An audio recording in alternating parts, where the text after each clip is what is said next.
পিসাব করে পাক হতে পারেনি, তাকে নবীর মেম্বারে তুলে দিলি, তখন মনে হয় না রাজনীতি হচ্ছে? আমি তো নবীর বংশের আওলাদ, নবীর দিনের জন্য, নবীর কওমের মানুষ উম্মতকে বাঁচাবার জন্য আমি যেটা ভালো বুঝেছি করবে, রাইট আছে না না? আর যদি আমাকে রুখতে চাস, সোজা রাস্তা হলো রাজনীতি যারা করছে রাজনীতি করতে পারেন, আমার মসজিদ মাদ্রাসা কবরস্থান ঈদগাহ খানকা নিয়ে যেন মাথা না মারে। শুনছেন তো নাকি? আমার ঘরে হাত দেবে না, আমি তোমার ঘরে আমরা মলি সাহেব এইসব চালাবো। শুনছেন তো? তোমরা যা কারো করবে যাও, লোকের চাকরি দেবে কি লুটে খাবে সে লোক বুঝবে, তুমি বুঝবে।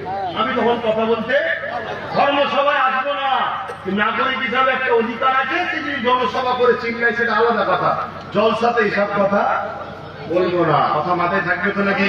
এবার আমি জানতে চাইছি আমার কথাই কেউ কষ্ট পেলে?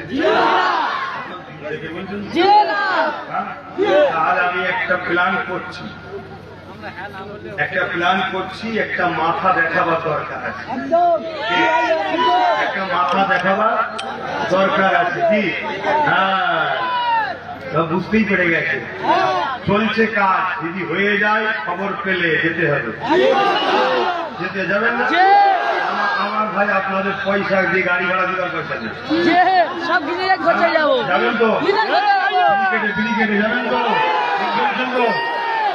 যাবেন না প্রচারও করবেন?